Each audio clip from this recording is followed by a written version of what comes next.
नमस्कार साथियों। आज कक्षा 12वीं के पॉलिटिकल साइंस का एग्ज़ाम हुआ था। उम्मीद करता हूँ कि आपका पेपर बहुत अच्छा हुआ होगा। इसकी बिल्कुल शॉर्ट आंसर की जारी करते हैं।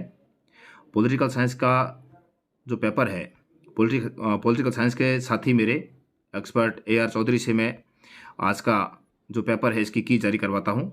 तो आप अपना जो अंक है उसको आराम से देखें, कितने आपके सही हुए हैं इसको परख कर कमेंट्स बॉक्स में मुझे ज़रूर बताइए। तो आप आगे का जो पेपर है वो AR चौधरी आपको सॉल्यूशन देते हैं। नमस्कार, वंदे मातरम।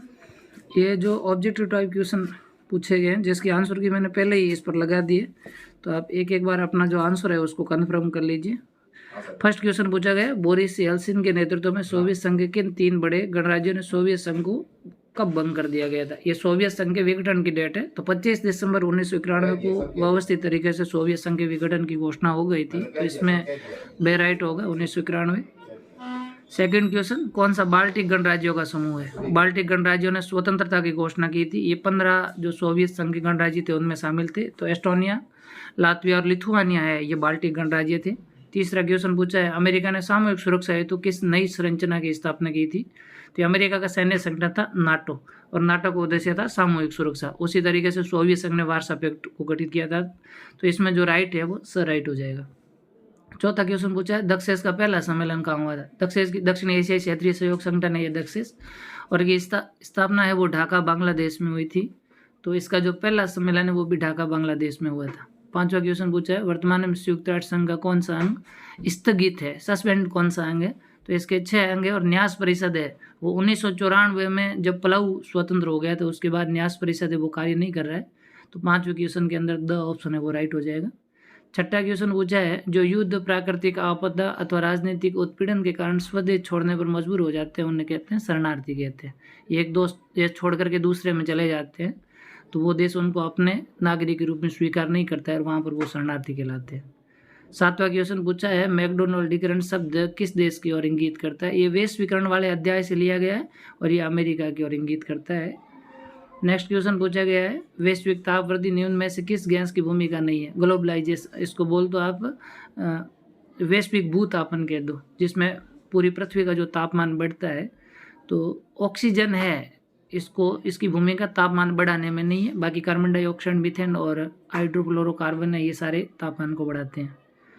9वां क्वेश्चन पूछा है, राज्य पुनर्गठन आयोग का गठन कब हुआ था। 1953 में हुआ था। 1956 में इसने रिपोर्ट दी। तो इसका जो राइट है वो हो जाएगा। भारतीय जनसंघ का गठन हुआ था श्यामा प्रसाद मुखर्जी की अध्यक्षता में 1951 में हुआ था इसका। 11वां क्वेश्चन पूछा, 1944 में उद्योगपतियों के समूह ने नियोजित अर्थव्यवस्था चलाने के संयुक्त प्रस्ताव तैयार किया था। ये बॉम्बे प्लान के नाम से जाना जाता था। इसके अंदर टाटा और बिरला समूह के लोग ज़्यादा थे, इसलिए इसको टाटा बिरला प्लान के नाम से भी जाना जाता है। 12वां क्वेश्चन पूछा है, विकास के उदारवादी पूंजीवादी मॉडल का समर्थक कौन है। यहाँ पर पूंजीवाद का अमेरिका है, तो अमेरिका हो जाएगा अपने आप ही। अगला क्वेश्चन पूछा है, 1956 में ब्रिटेन ने सुएज नहर को लेकर किस पर आक्रमण किया था। मिस्र पर आक्रमण कर दिया। मिस्र ने सुएज नहर का राष्ट्रीयकरण कर लिया था और इसलिए ब्रिटेन ने मिस्र पर आक्रमण कर दिया था। गैर कांग्रेसवाद के रणनीतिकार राम मनोहर लोहिया थे। 12 जून 1975 को इलाहाबाद न्यायालय ने इंदिरा गांधी के निर्वाचन को असंवैधानिक घोषित कर दिया था। इलाहाबाद उच्च न्यायालय ने किया था और इसके बाद यही जो तात्कालिक कारण बना था आपातकाल का, फिर 25 जून 1975 को आपातकाल लग जाता है। 16वां क्वेश्चन पूछा है, 1965 से पूर्व भारत के किस राज्य के मुखिया का पदनाम प्रधानमंत्री था। तो प्रधानमंत्री जम्मू कश्मीर के जो मुख्यमंत्री थे उनको प्रधानमंत्री पद नाम से जाना जाता था। बाद में जम्मू कश्मीर के संविधान के द्वारा इसका नाम है वो चेंज कर दिया गया था। 1975 में सिक्किम कौन सा राज्य भारत का 22वां राज्य बना था सिक्किम। बहुजन समाजवादी पार्टी जिसको हम बसपा के नाम से जानते हैं, 1989 से 91 के मध्य किस राज्य में, ये यूपी उत्तर प्रदेश के अंदर सरकार बनाई थी इसने। रिक्त स्थान के अंदर भी मैंने लिख रखे। 1949 में माओ के नेतृत्व में चीन में साम्यवादी क्रांति हुई और इसके बाद चीन है वो बहुत तेज गति से आगे बढ़ता है। रासायनिक हथियार सम्मेलन हस्ताक्षर ये 1992 में हुए थे। वर्ल्ड सोशल फोरम WSF के नाम से अपन ने किताब के अंदर लिखा था। इसकी पहली बैठक 2001 ब्राजील के पोर्टो अल्गेरे शहर के अंदर आयोजित हुई थी। इसकी चौथी बैठक है वो भारत में हुई थी। फिर नेक्स्ट पूछा है, स्वतंत्रता के बाद अधिकांश रजवाड़ों ने भारत के साथ का दस्तावेज हस्ताक्षर किया, मतलब किस दस्तावेज, विल्य पत्र कहते हैं या इंग्लिश में इसको इंस्ट्रूमेंट ऑफ एक्सेशन के नाम से जाना जाता है। गुटनिरपेक्ष आंदोलन का पहला सम्मेलन 1961 में हुआ था, बेलग्रेड में हुआ था। 25 देश इसमें शामिल हुए थे। मंडल आयोग का अध्यक्ष, मंडल आयोग का अध्यक्ष, इसको बीपी मंडल के नाम से जाना जाता है। ये न्यायालय के न्यायाधीश थे, तो न्यायाधीश बिंदेश्वरी प्रसाद मंडल है वो इसके अध्यक्ष थे। नेक्स्ट, अति लोकतांत्रिक में बहुत ईजी सवाल पूछे गए। आसियान शैली, दक्षिण एशिया के देशों ने जो आपसी मेल मिलाप और सहयोगात्मक रास्ता अपनाया, जिसको आसियान शैली के नाम से जाना जाता है। दक्षिणी एशिया पद में सम्मिलित किन्हीं 4 देशों के नाम। भारत के पड़ोसी देशों के अंदर आप अफगानिस्तान की चर्चा मत करो और म्यांमार की चर्चा मत करो, और चीन वैसे ही दक्षिण एशिया से बाहर है, तो पड़ोसी जो देश है वो दक्षिण एशिया पद में आते हैं, जिसमें मैंने 7 देशों के नाम लिख दिए। भारत, पाकिस्तान, बांग्लादेश, नेपाल, भूटान, श्रीलंका और मालदीव, ये दक्षिण एशिया पद में आते हैं। संयुक्त राष्ट्र संघ की स्थापना, द्वितीय विश्व युद्ध का अंतर्राष्ट्रीय शांति और सुरक्षा के लिए इसकी स्थापना होती है। 24 अक्टूबर 1945 को इसकी स्थापना हुई। मानवाधिकारों को अपन सामान्यतः 3 श्रेणियों में बांटते हैं। पहले राजनीतिक आते हैं, उसके बाद सामाजिक, आर्थिक, और तीसरे किताब ने औपनिवेशीकृत या आशियाकृत जनता और मूलवासी लिखे, जिनको अपन सांस्कृतिक में शामिल कर सकते हैं। 3 भागों में बांटते हैं।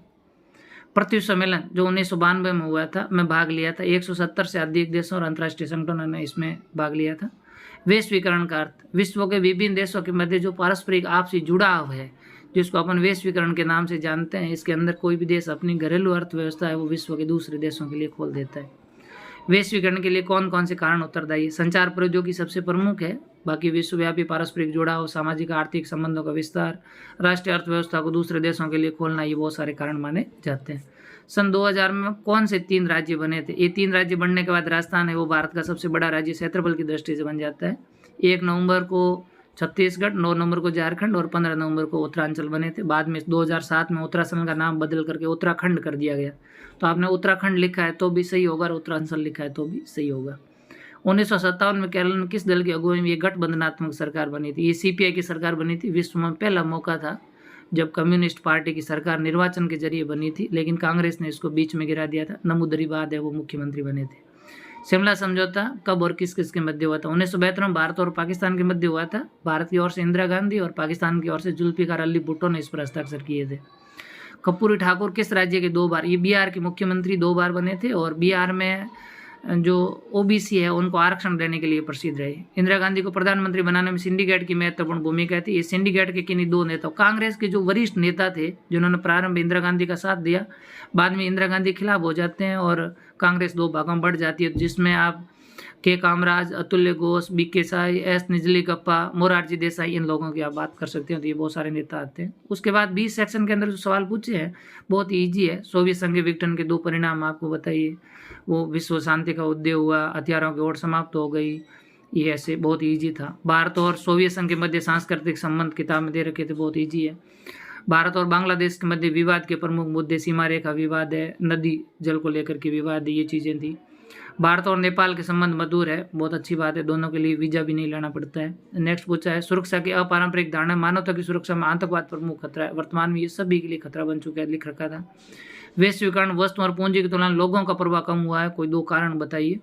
और हैदराबाद के भारत में विलय में कौन कौन सी समस्या है? हैदराबाद के निजाम को लेकर के जो थी, बहुत ईजी पूछा है। मत पत्र अथवा इलेक्ट्रॉनिक वोटिंग मशीन से मतदान करने से आप श्रेष्ठ किससे मानते हैं? ईवीएम को श्रेष्ठ मानेंगे। 2008 के बाद इसका प्रयोग हो गया। दोनों की आपको चर्चा करनी थी थोड़ी थोड़ी।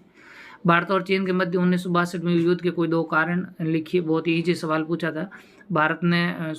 चीन ने वो भारतीय क्षेत्रों पर अधिकार कर लिया और अचानक अक्टूबर 1962 में युद्ध कर दिया, बहुत ईजी था। दल बदल से आप क्या समझते हैं? एक राजनीतिक दल छोड़ करके दूसरे में जाते हैं चुनाव जीतने के बाद, तो जिसको दल बदल कहा जाता है।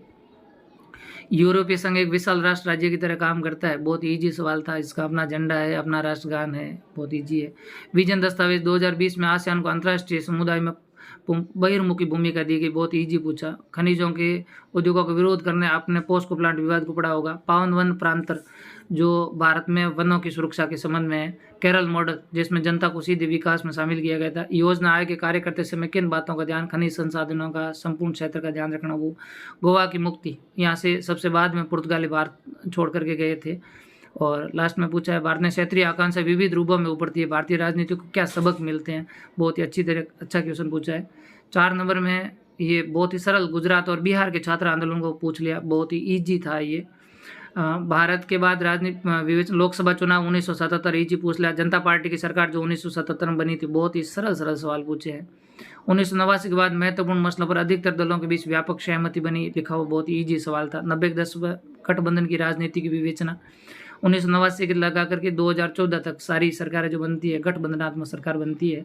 विश्व का मानचित्र पूछा था, जिसमें श्रीलंका, दक्षिण कोरिया, स्पेन, बांग्लादेश, सऊदी अरब, रूस, जापान और चीन को पूछा। बहुत ही ईजी क्वेश्चन है। मैं उम्मीद करता हूँ आप सबका क्वेश्चन पेपर अच्छा होगा, और कमेंट करके ज़रूर बताएं कि आपके पॉलिटिकल साइंस में कितने नंबर बनते। अग्रिम एग्जाम की आपको ढेर सारी बधाई और शुभकामनाएं। वंदे मातरम।